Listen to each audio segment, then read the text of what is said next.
अस्सलामुअलैकुम, बोल न्यूज़ के साथ मैं हूं अन्विशा सलीम और मैं हूं शुमाइला अरशद। हेडलाइंस आपने देखी। बुलेटिन के आगाज में सबसे पहले आज की अहम खबर आप तक पहुंचाएंगे। बानी पीटीआई और बुशरा बीबी को तोशाखाना 2 केस में 10-10 साल कैद की सजा सुना दी गई है। अडियाला जेल में स्पेशल जज सेंट्रल शाहरुख अर्जुमन ने केस का फैसला सुनाया। मजमूई तौर पर दोनों को 17 साल कैद और 1 करोड़ 65 लाख रुपए फीकस जुर्माना अदा करने का हुक्म भी दिया।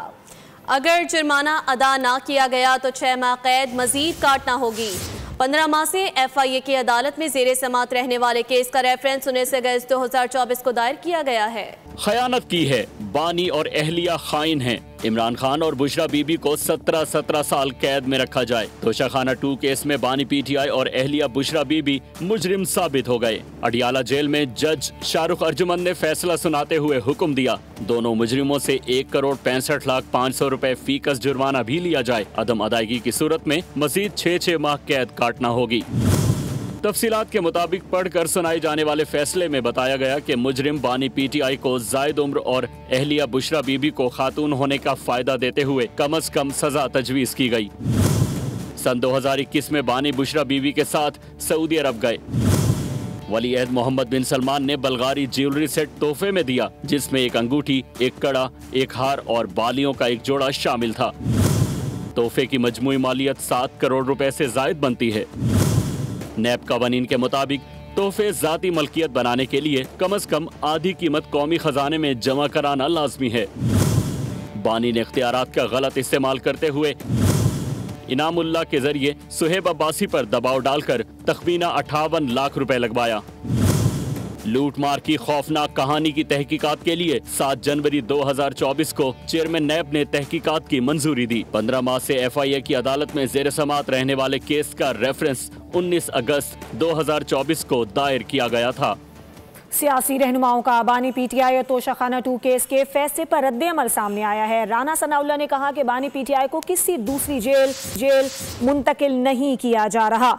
मुलाकात कानून के मुताबिक हो तो कोई एतराज़ नहीं, अफरा तफरी की इजाज़त नहीं दी जा सकती। सेनेटर तलाल चौधरी ने तोशाखाना 2 केस को ओपन एंड शर्ट केस करार देते हुए कहा कि एतराफ़ के बाद सियासी बयानिया बेमानी है। अताउल्लाह तारड़ तलाल चौधरी मुस्तफ़ा कमाल के मुताबिक तहाइफ बेचने के शवाहिद मौजूद हैं। कम कीमत अदा करके मुल्क को करोड़ों का नुकसान पहुँचाया गया। अमानत में खयानत साबित हो चुकी। इंसाफ सबके लिए बराबर है। बैरिस्टर अकील बोले, गवाहों और सबूतों की बुनियाद पर बानी पीटीआई को सजा सुनाई गई। खान साहब कितने लेक्चर देते रहे, लोगों को चोर कहते रहे, डाकू कहते रहे और करप्शन के खिलाफ उन्होंने इतनी जो है वो बात की, लेकिन खुद क्या करते रहे। ये वाला जो तोशाखाना 2 केस है, इसमें एक हार था। ये एक ऐसी गिफ्ट था कि जिसकी कीमत नहीं लगवाई जा सकती। बहुत ही महंगी हार था। उस हार को ना सिर्फ उन्होंने मिस डिक्लेयर किया, उसकी अंडर वैल्यूएशन करवाई। अगर इमरान खान साहब की सब कुछ मर्जी से हो रहा था तो जब तो वो कसूरवार हैं। अगर उनकी मर्जी से नहीं भी हो रहा था और उनके घर से हो रहा था तो जब भी वो कसूरवार हैं, कि अगर वो इतने इनकॉम्पिटेंट हैं कि वो अपने घर को ठीक नहीं कर सकते, नहीं देख सकते, तो उनको फिर इतने बड़े ओहदे पे रहना नहीं चाहिए। बुशरा बीबी और इमरान अहमद न्याजी साहब ने एक पूरा कारोबार बनाया हुआ था अपने घर में। तोशाखाना 1 के जो तहाइफ थे, इनको अंडर वैल्यू करके और ये रिटेन कर लिए गए। उनको अंडर वैल्यू करना ये फ्रॉड का जुर्म है। प्रोसेस कंप्लीट हुआ और प्रोसेस जब कंप्लीट हुआ तो आपने देखा कि वो गवाहान, वो उनकी स्टेटमेंट्स जिस पे इन्होंने जरा भी की, फिर इनको पूरा सफाई का मौका भी मिला। तो ड्यू प्रोसेस और फेयर ट्रायल के तमाम तकाजे पूरे किए गए। तोशाखाना 2 केस जिसने मुल्क की सियासत में हलचल मचाए रखी। सऊदी वली अहद से मिलने वाले कीमती बल्गारी सेट के गिर्द घूमती ये कहानी नैब से शुरू होकर FIA तक कैसे पहुंची और इस केस में बानी पीटीआई और बुशरा बीबी पर क्या क्या इल्जामात आयद किए गए, देखिए इस रिपोर्ट में। लालच की बुरी बला सियासी करियर खा गई। बल्गारी ज्वेलरी सेट में हेर फेर बानी पीटीआई और बुशरा बीबी को भारी पड़ी। 13 जुलाई 2024 तोशा 2 केस का आगाज साबित हुई। नैब ने बानी पीटीआई और बुशरा बीबी को अडियाला जेल से गिरफ्तार किया। दोनों मुल्जमान 37 रोज तक नैब की तहवील में रहे, जिसके बाद 20 अगस्त को एहतसाब अदालत में रेफरेंस दायर किया गया। केस में उस वक्त नया मोड़ आया जब सुप्रीम कोर्ट के फैसले के बाद नैब तरामीम बहाल हुई और 9 सितंबर को ये केस FIA की एंटी करप्शन अदालत को मुंतकिल कर दिया गया। FIA ने केस में एंटी करप्शन एक्ट की दफ़ा 5 और PPC की दफ़ा 409 शामिल की, जिसके तहत मुल्ज़मान को 14 साल कैद के साथ अवामी ओहदे के लिए नाअहली का सामना भी करना पड़ सकता है। केस की 80 से ज़ायद समातें अडियाला जेल के अंदर हुई। ट्रायल के दौरान कुल 21 गवाहान में से 18 के बयानात कलमबंद किए गए। प्राइवेट अप्रेजर सुहेब अब्बासी ने बयान दिया कि उन पर कीमत कम लगाने के लिए दबाव डाला गया था। और बड़े फैसले की बात करेंगे। 9 मई जलाओ घेराव के मजीद 2 मुकदमात का फैसला सुना दिया गया। ATC लाहौर ने गुलबर्ग कलमा चौक मुकदमात का फैसला सुना दिया। यास्मीन राशिद को दोनों मुकदमात में 10-10 साल कैद की सजा सुना दी गई। उधर उमर सरफराज शीमा, महमूद रशीद, एजाज चौधरी को भी 10-10 साल कैद की सजा सुनाई गई। ATC जज अरशद जावेद ने मुकदमात का फैसला सुनाया। मियां असलम समेत 12 मुल्जिमान को गिरफ्तार करके पेश करने का हुक्म भी दे दिया गया। इश्तिहारी मुल्जिमान में मुराद सईद और जुबैर नियाजी भी शामिल हैं। लाहौर की इंसदादे दहशतगर्दी अदालत ने 9 मई के पुरतशद्दुद वाक़यात के एक और मुकदमे में तहरीक इंसाफ की क़यादत के खिलाफ फैसला सुनाते हुए डॉक्टर यास्मीन रशीद, उमर चीमा, एजाज चौधरी और मियां महमूद रशीद समेत 19 मुल्जिमान को 10-10 साल कैद की सज़ा सुना दी है। अदालत ने मुल्जिमान को मुसल्लह हुजूम की क़यादत और पुलिस पर हमलों का मुजरिम करार दिया। ये वाक़या 10 मई 2023 को गुलबर्ग के चेन 1 चौक के करीब पेश आया था। फैसले को 9 मई के इंतशार को मंतकी अंजाम तक पहुँचाने की जानिब अहम कदम करार दिया जा रहा है, जिसके ज़रिए रियासत ने वाज़ेह पैगाम दिया है कि कानून हाथ में लेने और रियासती रेट को चैलेंज करने वालों के साथ कोई रियायत नहीं बरती जाएगी। अगर 9 मई को करने वालों और करवाने वालों को कानून और आइन के मुताबिक सज़ा ना दी गई तो इस मुल्क में किसी की जान, माल, आबरू महफूज नहीं। अपने निज़ाम पे, सज़ा और सज़ा के निज़ाम पे यकीन कायम रखने के लिए ज़रूरी है कि हम 9 मई को के मुल्ज़मान को कानून और आइन के मुताबिक सज़ा दें और जल्द से जल्द। सेशन कोर्ट लाहौर में वज़ीर आज़म शहबाज शरीफ का बानी PTI के खिलाफ हत्या के इज्जत का दावा। मुकदमे की समाअत एडिशनल सेशन जज यलमाज गनी ने की। अदालत ने वज़ीर आज़म शहबाज शरीफ के गवाह अदनान रजा का बयान कलमबंद कर लिया और इसके अलावा बानी PTI के वकील मोहम्मद हुसैन ने गवाह पर जिरह भी मुकम्मल कर ली। अदालत ने मजीद समाअत 14 जनवरी तक मुलतवी कर दी और आइंदा समाअत पर पैमरा के जिम्मेदार अफसर को बयान कलमबंद कराने के लिए तलब कर लिया। इससे कबल स्पीकर पंजाब असम्बली और अताउल्लाह तारड़ अपने बयान पर जिरह मुकम्मल करवा चुके हैं। मुकदमे में मौक़िफ़ इख्तियार किया गया है कि पैनमा लीक्स के मामले पर बानी PTI को रिश्वत ऑफर नहीं की गई थी। शहबाज शरीफ ने बानी PTI के खिलाफ 10 अरब रुपए हर्जाने का दावा दायर कर रखा है। दूसरी जानिब एबटाबाद के इलाके कागान कॉलोनी में अलमनाक वाक़या पेश आया। सफाक बाप ने जहर देकर 3 मासूम बच्चों की जान ले ली। मुल्जिम ने अहलिया का गला काटने के बाद खुद भी जहर खा लिया। मियाँ बीवी को तशवीशनाक हालत में अस्पताल मुंतकिल कर दिया गया। तफसीलात राशिद खान की रिपोर्ट में। एबटाबाद में जहर देकर बच्चों की जान लेने वाले बाप का वीडियो बयान बोल न्यूज़ को मौसूल हो गया है। मुल्जिम काशिफ ने कहा कि लेन देन के तनाज़े पर जिंदगी से तंग आकर बच्चों को जहर दे दिया, खुद को और बीवी को भी मारने की कोशिश की। वीडियो में किसी कारी का जिक्र किया जा रहा है, मुल्जिम जिसका मकरूज है। मुल्जिम ने मजीद कहा कि मेरे बच्चों और बीवी का कोई कसूर नहीं, इस जालिम दुनिया में उन्हें नहीं छोड़ सकता था। फिर इतनी जल्दी तो दा है कब्जा भी तो जरा मकान बेच भी छोड़ देना जो भी आखन के चलो महीने बाद तुसी खाली करके ले मैं जदों मकान के दाया होते किराएदार रहंदे उन्हें है संदा दड़ में दा दड़े ना तुसी महीना रहो ते अल्लाह जिस टाइम तक तुसी आओ से मैं तले कोई काम भी ना करवांदा ते ना शिफ्ट होने लेकिन कारी तो इतनी जल्दी की थी इतनी जल्दी की थी कारी हुण एक माँ तो तेरी माँ खुदा वास्ता मेरी भैनों का पैसे पहुंचाई जेड़े मैं पिछली वीडियो में दसे नहीं अल्लाह दे वाले। हैवी ट्रैफिक या मौत के हर कारे। कराची में 24 घंटों के दौरान हैवी व्हीकल्स की ज़द में आकर 5 शहरी जान से गए। शहर में रवां साल ट्रैफिक हादसात में 838 शहरी लुक़मा अजल बने।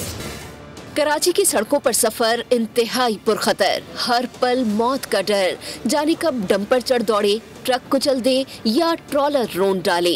हुक्काम के हैवी ट्रैफिक को कंट्रोल करने के दावे ही रहे। खूनी हैवी व्हीकल्स ने 24 घंटों के दौरान 5 शहरियों की जिंदगी के चिराग गुल कर दिए। आज सुपर हाईवे टोल प्लाजा और माड़ीपुर में पेश आए ट्रैफिक हादसात में 2 अफराद जान से गए। शहर कायद में रवां साल 838 शहरी सड़कों पर ही दम तोड़ गए।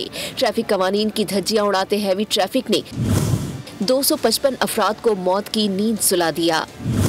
जाँ बहक अफराद में 657 मर्द, 85 खवातीन और 96 बच्चे बच्चियां शामिल हैं। ट्रॉलर्स ने 98 अफराद की जान ली। वाटर टैंकर से 59 अमवात हुई। डंपर्स की जद में आकर 44 शहरी जान से गए। बसों की टक्कर से 33 अफराद चल बसे। ट्रक की टक्कर से 21 शहरी जा। और दूसरी जानिब शहर कायद के ताजिर भत्ताखोरों के नरखे में हैं। रवां साल 75 से ज़ायद भत्ताखोरी के केसेस रिपोर्ट हुए। आबाद के 8 अरकान से भत्ता तलब किया गया। Calls Philippine, Dubai, Iran, Nigeria के नंबरों से मौसूल हुई। पुलिस ने 128 मुलजिमान को गिरफ्तार, 6 को हलाक जबकि 14 को जख्मी हालत में धर लिया। बोल न्यूज़ तमाम तफसीलात सामने ले आए। कराची में भत्ताखोरों का राज, ताजिर कारोबार करने से बेजार। बोल न्यूज़ बना शहर कायद की कारोबारी आवाज़। पुलिस रिपोर्ट की तफसील सामने ले आया। 27 सितंबर को मलीर में ताजिर निशाना बना। ईरान से वसी लाखों ग्रुप की कॉल आई। पुलिस ने 13 दिसंबर को 3 मुल्जिमान धर लिए। 30 दिसंबर को बहादुराबाद के ताजिर को धमकी मिली। ईरान से खिजर नामी भत्ताखोर ने भत्ता मांगा। मुल्जिम ऑनलाइन एप्लीकेशन से भत्ता वसूल करता था। 2 दिसंबर को सोल्जर बाजार का ताजिर निशाना बना। दुबई के नंबर से भत्ताखोरों ने धमकियां लगाईं। पुलिस ने ट्रेस करके कार्रवाई की। 1 मुल्जिम मारा गया, 5 पकड़े गए। दिसंबर में ही सोल्जर बाजार के एक और ताजिर को धमकाया गया। सदर में भी आबाद के रुकन को भत्ता वसूली के लिए कॉल की गई। गुलशन इकबाल और नाजिमाबाद के ताजिरों को नाइजीरिया से कॉल की गई। पुलिस ने दरखशां से मुल्जिम को गिरफ्तार कर लिया।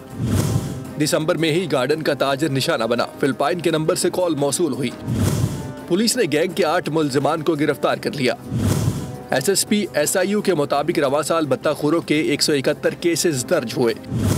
दौरान तफ्तीश 75 केसेस असल भत्ताखोरी के साबित हुए। पुलिस ने 128 मुल्जिमान को गिरफ्तार किया। 6 भत्ताखोर मुकाबलों में हलाक हुए। 14 मुल्जिमान को जख्मी हालत में गिरफ्तार किया गया।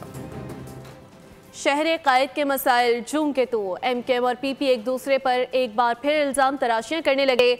मेयर कराची और फारूक सत्तार आमने सामने। फारूक सत्तार बोले, शहर में भत्ताखोरी ने एक बार फिर सर उठा लिया है। कराची बिल्डर और ताजर दुहाइयां दे रहे हैं। 60% टैक्स देने वाला शहरी बुनियादी सहूलियात को तरस रहा है। मुर्तज़ा वहाब बोले, किसी के वालिद की मेयरशिप नहीं जो इस्तीफा दे दूं। जब MKM भत्ताखोरी पर बात करती है तो हैरत होती है। शहर में ढक्कन रखना नहीं, उनकी हिफाजत मसला है। भत्ताखोरी की इफरीत और लानत ने एक बार फिर शहर कराची में बड़ी ढिठाई के साथ सर उठाया है। हैरत होती है जब MKM वाले भत्ते के खिलाफ बात करते हैं। उन्होंने कहा अब हम रिफॉर्म हो गए, तो माफी मांग ले। पिछले 40 साल में जो तबाही की है उन्होंने। आबाद के चेयरमैन ने जिस तरह इस भत्ताखोरी के जुर्म का इंकशाफ किया है, भत्ताखोरी की इफरीत और लानत ने लोगों को किस तरह डर खौफ में मुब्तला किया है, इतनी शर्मनाक सूरत हाल। बड़ी मेहनत से शहर को हमने गोलीबंद लाशों से, टारगेट किलिंग से, ऐसे पर्ची आती थी उस पर्ची से जान छुड़ाई है, भत्ते की पर्ची से। तो हम वो शहर नहीं चाहते, तो वो तौबा कर लें। मुनाफिकीन जल तो सकते हैं, कर कुछ नहीं सकते। खबर यह है कि कौमी हॉकी खिलाड़ी बदस्तूर डेली अलाउंस के मुंतजिर हैं। ज़राए के मुताबिक कौमी हॉकी टीम के मुतादिद खिलाड़ियों ने उधार लेकर अपने रोज़मर्रा के अखराजात पूरे किए हैं। डेली अलाउंस के मुंतजिर एक खिलाड़ी का कहना है कि फेडरेशन का दावा था कि हुकूमत इतने फंड्स दे रही है कि डेली अलाउंसेस की अदायगी का मसला नहीं होगा। हॉकी मैनेजमेंट की यकीन दहानियों के बावजूद डेली अलाउंसेस की अदायगियों का मामला जूं का तू है। नवंबर में दौरे बांग्लादेश के कैंप की डोमेस्टिक और बांग्लादेश के इंटरनेशनल डेली अलाउंसेस अदा नहीं की गई, जिसकी वजह से शदीद माली मसाइल का सामना है। अंडर 19 एशिया कप का फाइनल कल रिवायती हरीफ पाकिस्तान और भारत के दरमियान खेला जाएगा। टाइटल के लिए होने वाला फैसला कुन मार्का दुबई में ICC एकेडमी ग्राउंड पर होगा। दोनों टीमें भरपूर तैयारी से मैदान में उतरेंगी। ग्रीन शर्ट्स ने सेमीफाइनल में शानदार कारकर्दगी का मुजाहिरा करते हुए डिफाई चैंपियन बांग्लादेश को 8 विकेटों से शिकस्त देकर फाइनल में रसाई हासिल की। पाकिस्तान टीम की क़यादत फरहान यूसुफ करेंगे। मैच पाकिस्तानी वक्त के मुताबिक सुबह 10 बजे शुरू होगा। अगले बरस होने वाले T20 वर्ल्ड कप के लिए भारतीय स्क्वाड का ऐलान कर दिया गया। भारतीय क्रिकेट बोर्ड के मुताबिक सूर्या कुमार यादव मेगा इवेंट में टीम की क़यादत करेंगे। अक्षर पटेल नए वाइस कप्तान होंगे। T20 फॉर्मेट में भारतीय टीम के नायब कप्तान Shubman Gill world cup squad में जगह नहीं बना सके। T20 वर्ल्ड कप 7 फरवरी से भारत और श्रीलंका में खेला जाएगा। बुलेटिन से फिल वक्त इतना ही। एक ब्रेक के बाद हाजिर होंगे हेडलाइंस के साथ, हमारे साथ रहिए। सब्सक्राइब करें और बेल दबाएं ताकि कोई खबर रह न जाए।